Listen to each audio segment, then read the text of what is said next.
Good morning student, how are you. कैसे हैं आप सब? अच्छे हैं। आज का जो अपना टॉपिक है वो है एम्ब्रियोजेनेसिस। इससे पहले कल हमने जो वीडियो बनाया था पार्ट 6 था वो, ठीक है, उसके अंदर हमने किसको पढ़ा था? एंडोस्पर्म को पढ़ा था। आज हम पढ़ेंगे किसे? एम्ब्रियोजेनेसिस को। बहुत अच्छी प्रोसेस है, ठीक है, एम्ब्रियोजेनेसिस।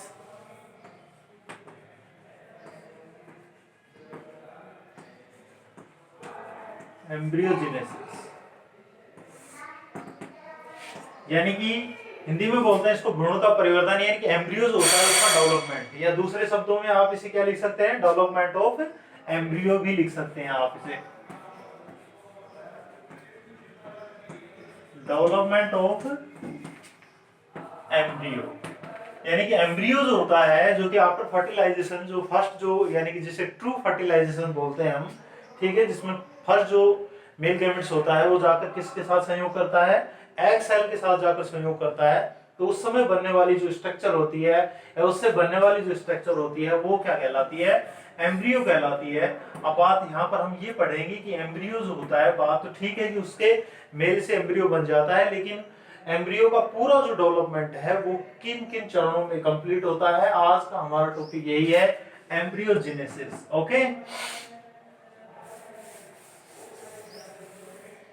अगर स्टडी की बात करें कि एम्ब्रियोजेनेसिस की जो प्रोसेस है उसे सबसे पहले किसे स्टडी किया गया था, तो सबसे पहले जो है वो हेंस्टिन नामक वैज्ञानिक के द्वारा इसे 1840 में क्रूसीफेरी जो अपनी फैमिली है उसका एक प्लांट है जिसे हम कैप्सेला बर्सा पेस्टोरिस बोलते हैं, उसके माध्यम से किया गया था।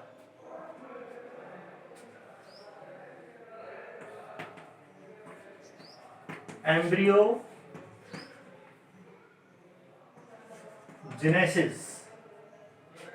ये जो प्रोसेस है एम्ब्रियोजेनेसिस की जो प्रोसेस है वाज फर्स्ट ऑफ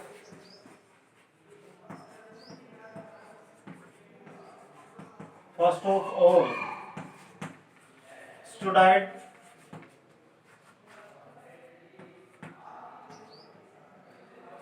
जो सबसे पहले इसका अध्ययन किया गया था, student in dicot plant. Dicot plant of Cruciferae family. Cruciferae family का एक द्विबीजपत्री पादप होता है जिसका नाम क्या है? जिसका नाम है कैप्सेला बर्सा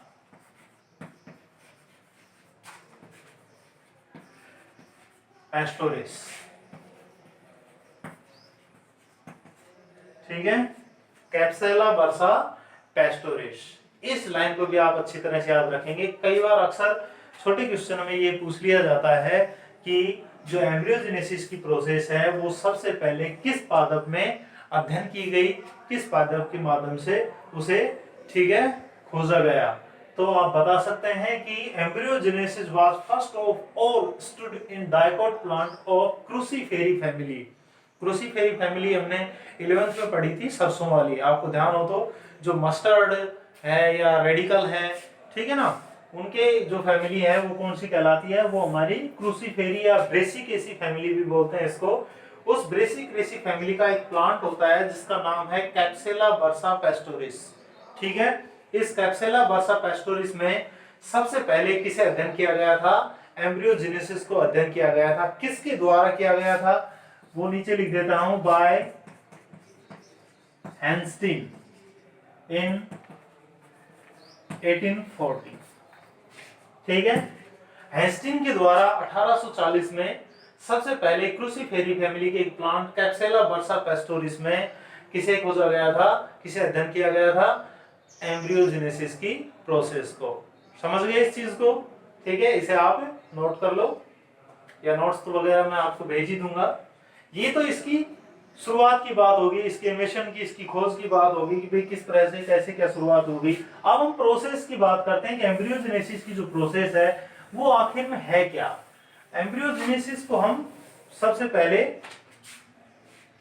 शुरुआत करते हैं। बहुत ही सिंपल प्रोसेस होती है, कुछ नए शब्द आपको, नए जो टर्म है वो देखने को मिलेंगी एम्ब्रियोजेनेसिस में, ज्यादा कुछ नहीं है। आप जानते हैं कि सबसे पहले बनने वाली जो प्रोसेस होती है, बाय डायग्राम में आपको समझा रहा हूं, नोट्स में आपको सभी को भेज दूंगा। सबसे पहले क्या होता है कि मान लीजिए कि ये हमारा क्या है, जायगोट है, क्योंकि आप जानते हैं कि आफ्टर फर्टिलाइजेशन जो सबसे पहले बनने वाली जो फर्टिलाइज्ड जो एग होता है उससे बनने वाली जो स्ट्रक्चर होती है वो क्या होती है, जायगोट होती है। क्या होती है, सबसे पहली स्ट्रक्चर जो होती है वो क्या होती है, वो होती है जायगोट। ठीक है, ये हमारा मान लीजिए कि जायगोट है।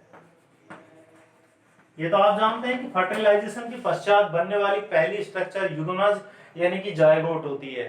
ठीक है, इसी जायगोट से किसका विकास होगा, एम्ब्रियो का विकास होगा। तो हम कह सकते हैं जायगोट का किसमें मॉडिफिकेशन, जायगोट का मॉडिफिकेशन किसमें, एम्ब्रियो में अगर हो रहा है, किस रूप में हो रहा है, तो वो एम्ब्रियोजेनेसिस होती है।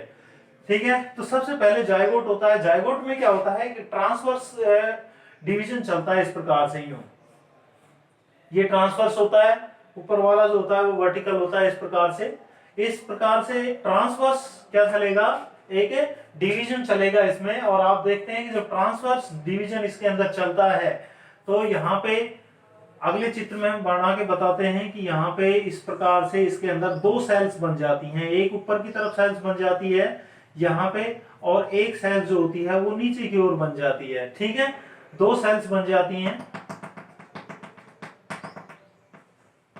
ये इनके न्यूक्लियस हो गए, दोनों के दो सेल्स का निर्माण होगा। क्योंकि पहले तो जायगोट क्या थी, यूनिसेलुलर स्ट्रक्चर होती है, एक कोशिकीय संरचना होती है, और उसके अंदर जब विभाजन होते हैं तो ये पहले कैसी आ जाती है, डबल स्ट्रक्चरल हो जाती है, यानी कि दोहरी कोशिका युक्त हो जाती है। इसमें दो कोशिकाओं का निर्माण होता है, और ये निर्माण किधर होता है, फॉर्मेशन जो होती है ये किस हिस्से की ओर होती है, किस एंड की ओर होती है, ये भी बहुत जरूरी है जानना।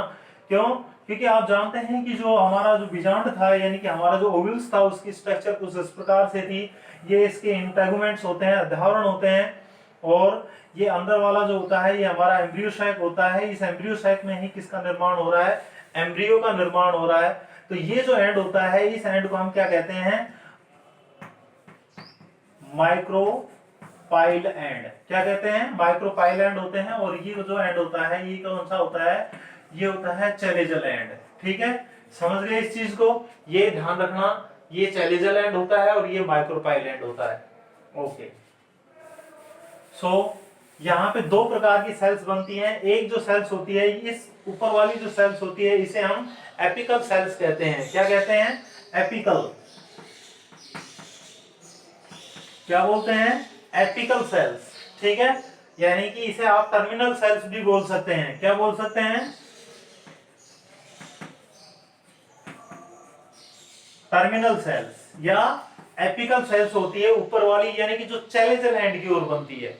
ठीक है, यानी कि एम्ब्रियो सैक में जो चैलेजल एंड की ओर जो थोड़ी सी छोटी होती है आकार में, वो जो सेल्स होती है आफ्टर जायगोट के डिवीजन के पश्चात बनने वाली जो स्ट्रक्चर होती है वो एपिकल सेल्स होती है। ठीक है, नीचे वाली जो होती है ये वाली, ये हमारी बेसल सेल्स होती है। कौन सी होती है, बेसल सेल। ठीक है, कौन सी सेल होती है ये होती है हमारी बेसल सेल। ओके,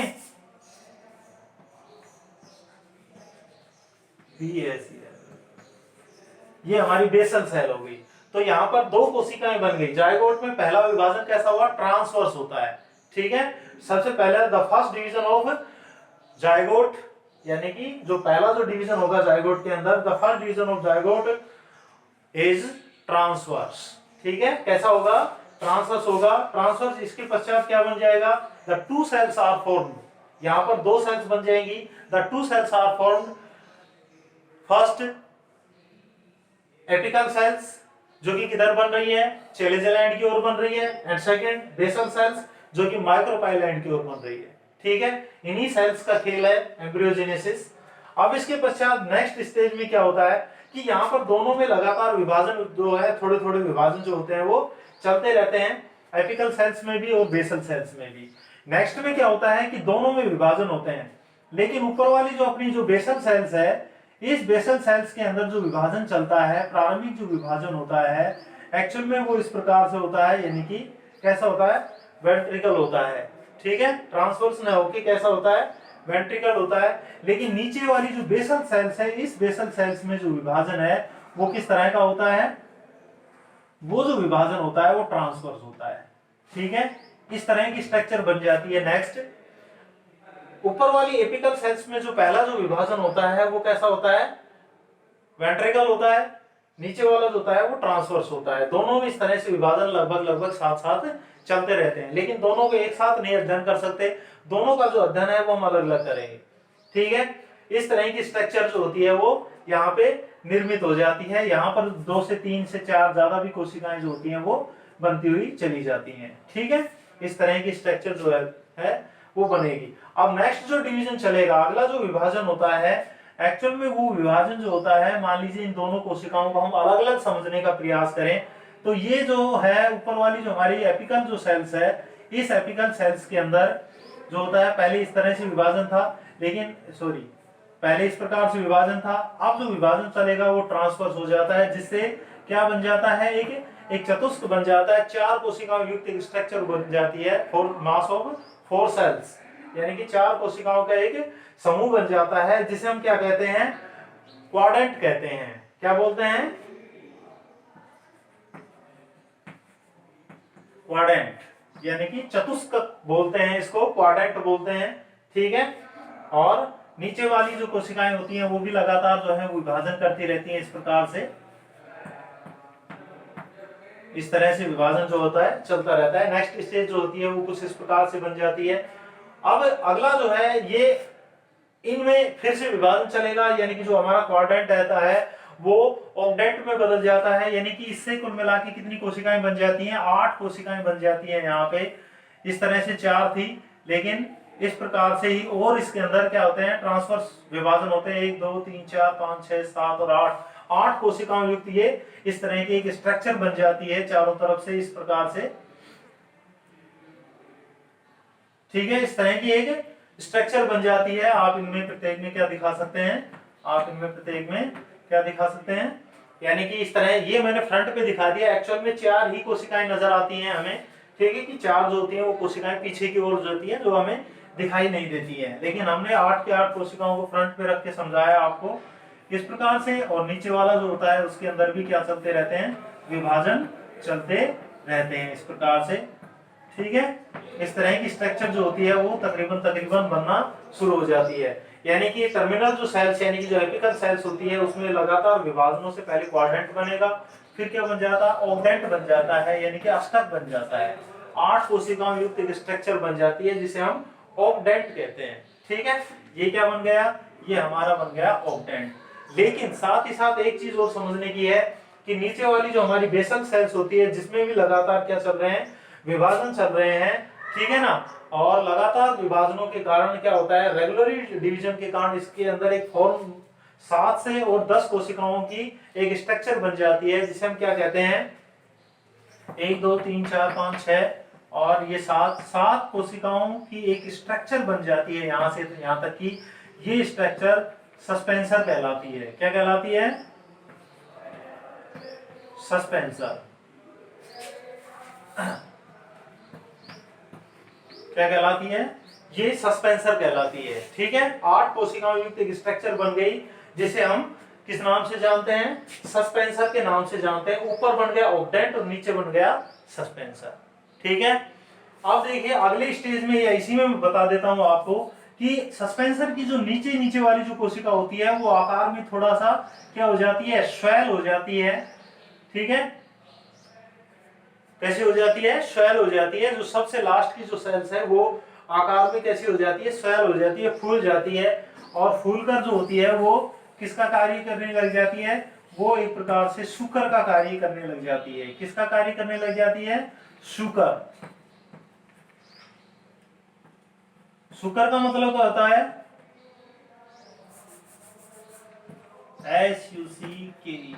शुकर, चूसकांक का कार्य करने लग जाती है। ठीक है ना, इस तरह की। तो सस्पेंसर जो होता है वो 7 सेल्स भी हो सकती हैं, 8 भी हो सकती हैं, 9 भी हो सकती हैं, 10 भी हो सकती हैं।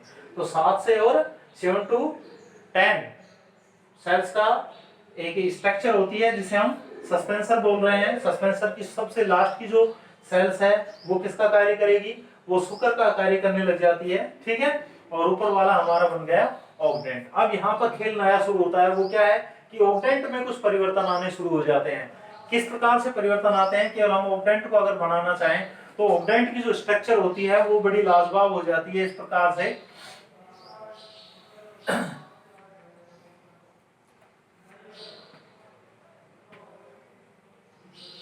इस तरह इसमें बहुत सारी कोशिकाएं बन जाती हैं, ठीक है।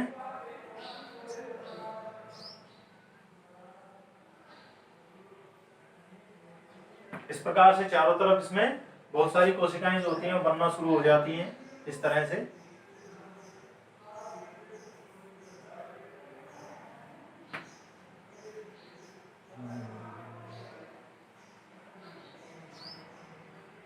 ओके, इस तरह की कोशिकाएं बनना इसके अंदर शुरू हो जाती हैं। बीच के अंदर भी बहुत सारी जो है सेल्स बन जाती हैं इसके अंदर इस प्रकार से, जिन्हें आप गहरा करके दिखा सकते हैं, ठीक है।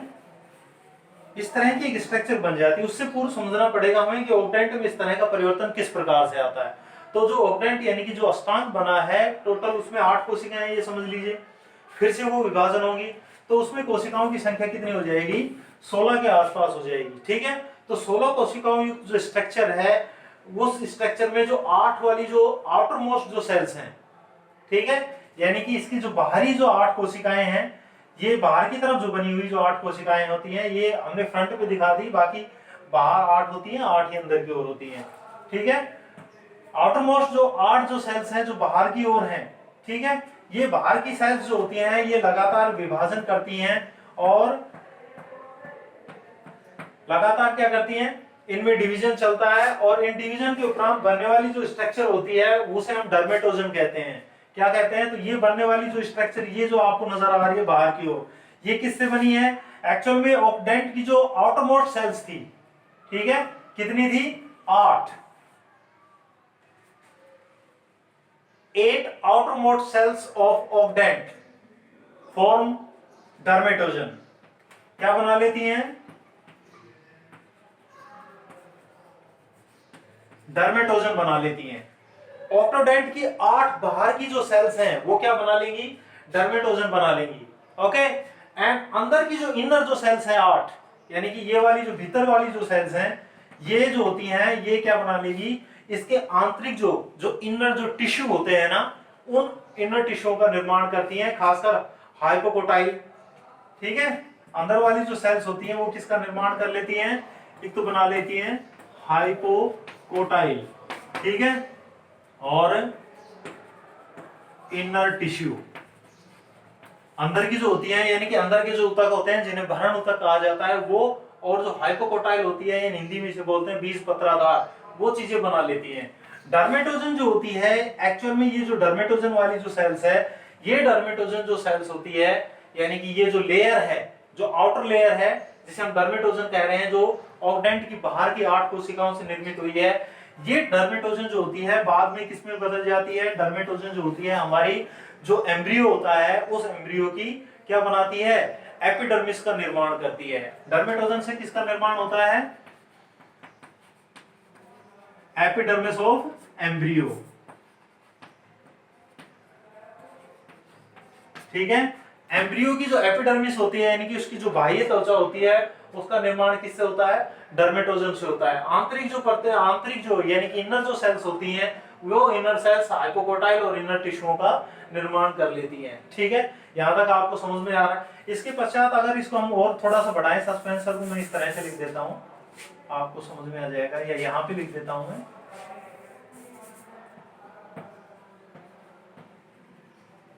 सस्पेंसर, ये यहां से यहां तक का सस्पेंसर है, ठीक है, कंप्लीट नीचे तक, नीचे वाली कोशिका सूकर होती है। तो ये हमारा ऑक्टेंट में परिवर्तन हो गया। ऑक्टेंट में परिवर्तन समझे, ऑक्टेंट का निर्माण किससे हुआ था, एपिकल सेल से हुआ था। एपिकल सेल्स में लगातार डिवीजन चलते रहे, उन डिवीजनों के उपरांत ऑक्टेंट, पहले क्वाड्रेंट बनता है, फिर ऑक्टेंट बनता है, ऑक्टेंट से डर्मेटोजन बनती है और इनर लेयर बनती है, ठीक है। डर्मेटोजन जो होती है उससे एम्ब्रियो, जो एपिडर्मिस होती है एम्ब्रियो की, वो उसका निर्माण होता है। तो जो आंतरिक जो सेल्स होती हैं उनसे हाइपोकोटाइल और इनर टिश्यू का निर्माण हो जाता है। अब हम नीचे वाले परिवर्तन की बात करते हैं। नीचे में भी थोड़ा सा परिवर्तन होता शुरू हो जाता है। हम क्या करते हैं, सस्पेंसर की जो हमारी जो एपिकल जो सेल्स है ये वाली जो होती है, ठीक है। अब इस स्ट्रक्चर को ये मान लीजिए कि हम प्रो एम्ब्रियो कहेंगे। क्या कहेंगे?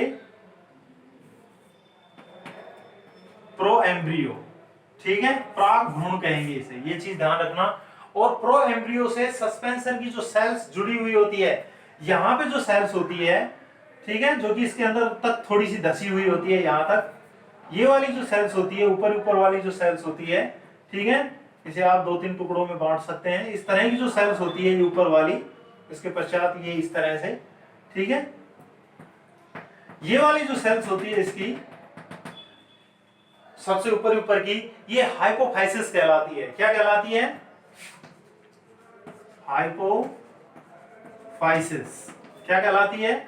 हाइपोफाइसिस कहलाती है। ध्यान रखना, सस्पेंसर की सबसे लास्ट की जो सेल्स होती है वो तो क्या होती है? सुकर होती है। और सबसे पहली जो कि हमारी प्रो एम्ब्रियो के अंदर तक थोड़ी सी धसी हुई होती है वो हाइपोफाइसिस कहलाती है। क्या कहलाती है? हाइपोफाइसिस कहलाती है, ठीक है। लास्ट स्टेज इस तरह की बन जाएगी। ओके, तो ये आपको यहां तक समझ में आ रहा है। इसके पश्चात क्या होता है कि यहां तक की स्टेज जब कंप्लीट हो जाती है तो उसके पश्चात मैं चित्र, ये शुरू वाले दो जो है चित्र, इनको मैं मिटा दूंगा। आप एक बार स्क्रीनशॉट ले लीजिए इसका।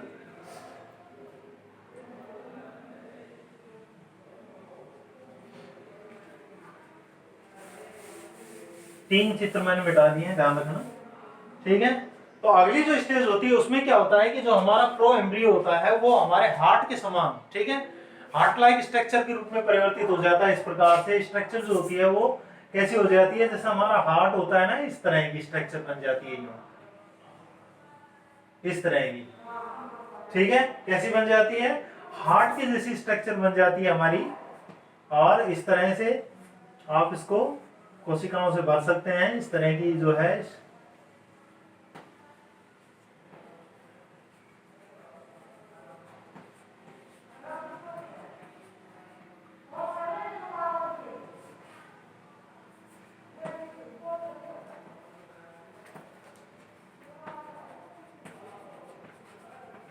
इस तरह की कुछ स्ट्रक्चर जो है वो नीचे की ओर, फिर वही क्या हो जाता है, हमारा सस्पेंसर आ जाता है इस तरह से, ठीक है।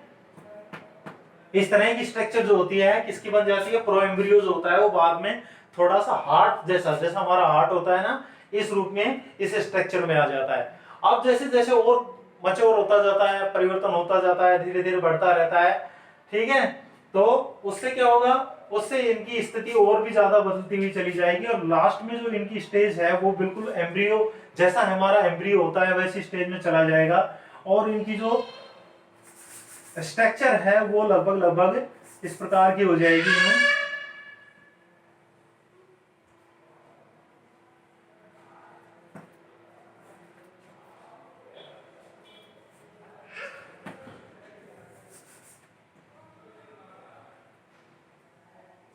कुछ इस तरह की स्ट्रक्चर हो जाती है,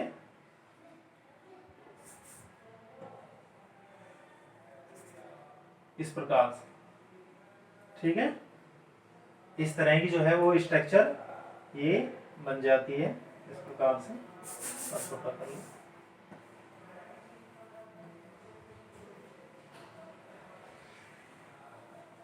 इस तरह की स्ट्रक्चर जो होती है वो बाद में इसमें बन जाती है, ठीक है। ये इस तरह से बन जाते हैं। और ये नीचे का तो आप जानते हैं, ये कोशिकाएं जो होती हैं वो सूक्ष्म होती जाती है, गहरी होती हुई चली जाती हैं और एक समय ऐसा आता है कि ये नष्ट भी हो जाती है, ऐसी कोई वो नहीं है, ठीक है। इस तरह की जो है स्ट्रक्चर लास्ट में बन जाती है। ये हमारा एम्ब्रियो है, ठीक है। और ये जो है इसको हम अगर देखें तो ये हाइपोकोटाइल है, ये हाइपोकोटाइल होता है। इसको और बढ़ा सकते हैं हम थोड़ा सा। और ये वाली जो स्ट्रक्चर है यहाँ पे जो बनी हुई है, ठीक है, जो कि क्या थी, जो कि हाइपोफाइसिस थी। हाइपोफाइसिस से किसका निर्माण हो जाता है? रेडिकल का निर्माण हो जाता है, मूलांकुर का। किसका निर्माण हो जाता है? रेडिकल, ठीक है, RADICLE, रेडिकल, मूलांकुर बन जाता है। Cl, ठीक है। ये रेडिकल यहाँ पे होता है, यहाँ पे भी आप दिखा सकते हैं रेडिकल को इस तरह से। ओके, इस पूरे को आप इस तरह से कोशिकाओं से भर देना इस प्रकार से।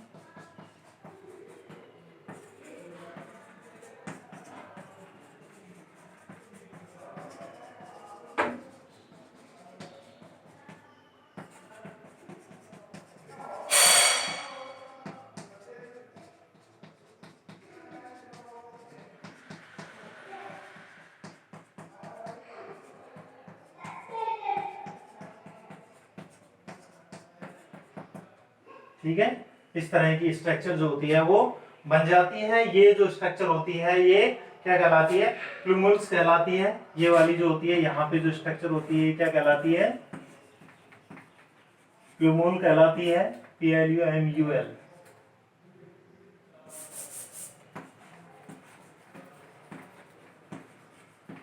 प्लूमुल्स कहलाती है, यानी कि इसे हम प्रांकुर कहते हैं। और ये नीचे जो होती है ये वाली जो स्ट्रक्चर है आपको नजर आ रही है यहाँ पे, ठीक है, ये वाली जो होती है ये रेडिकल होती है, ठीक है। और ये जो है इसके जो आपको ये दो नजर आ रहे हैं ये कोटिलिडेन है, इनको तो आप पहले भी जानते होंगे।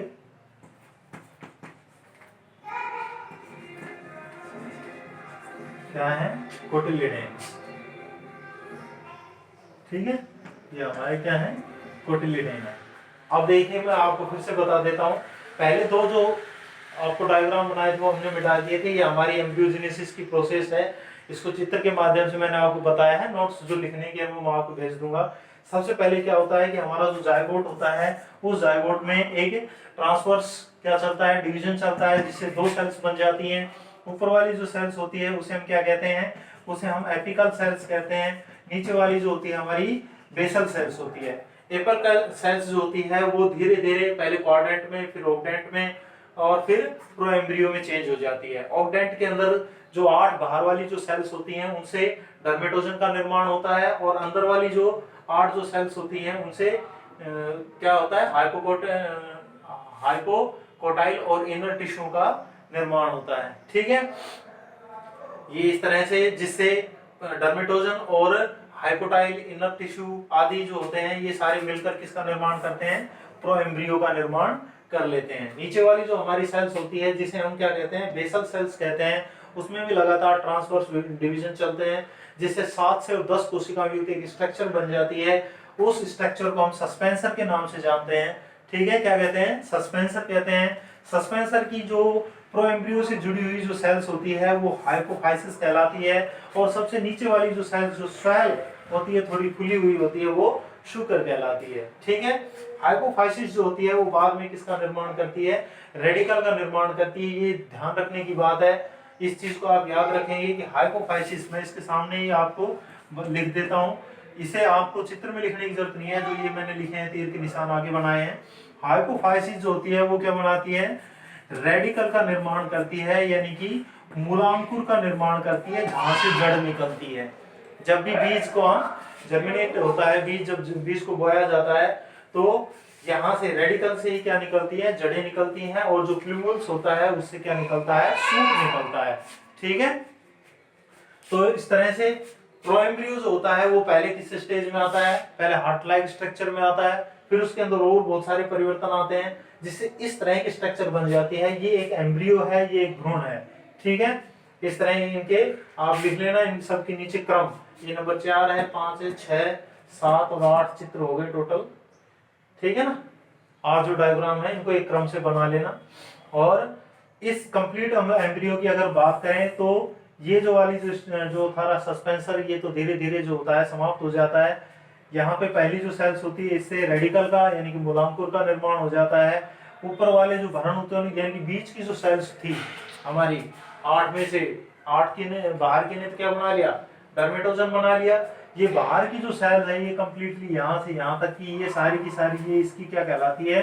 ये कंप्लीटली इसकी सारी एपिडर्मिस कहलाती है। क्या कहलाती है? ये इसकी एपिडर्मिस कहलाती है, ठीक है। और ये प्लूमुल्स हो गया, मूलांकुर, यहाँ से सूट का निर्माण होता है। प्लूमुल्स से किसका होता है? सूट का, और रेडिकल से किसका होता है? रूट का, ठीक है, जब बीज का जर्मिनेशन होता है। तो आज का हमारा टॉपिक एम्ब्रियोजेनेसिस जो है वो आपको चित्र के माध्यम से हमने बताया, आपको समझ में आया होगा। ठीक है, ओके। इसे ही आप डायग्राम जो है इन्हें अच्छी तरह से बना लेना अपनी कॉपी में, और शायद नोट्स जो है उसमें डायग्राम नहीं भेजूंगा मैं, तो पहले आप इसमें से बनाएंगे, लिख लेंगे जो भी आपको लिखना है उनकी डेफिनेशन वगैरह। ठीक है, डेफिनेशन को आप कहाँ से शुरू करेंगे, इन्वेंशन से, जहाँ से उसकी खोज शुरू हुई थी वो मैंने पहले बोर्ड पे लिख दी थी। उसके पश्चात धीरे धीरे सारी चीज़ें आपको मिल जाएंगी उसके अंतर्गत। अगर नहीं समझ में आया तो आप मुझे कमेंट कर सकते हैं कि सर ये जो है प्रोसेस हमें समझ में नहीं आई, तो फिर दोबारा से बता देंगे, इसकी कोई बात नहीं है, घर की बात है ना। तो इसे आप देखिए, समझिए अच्छी तरह से। Bye, have a nice day.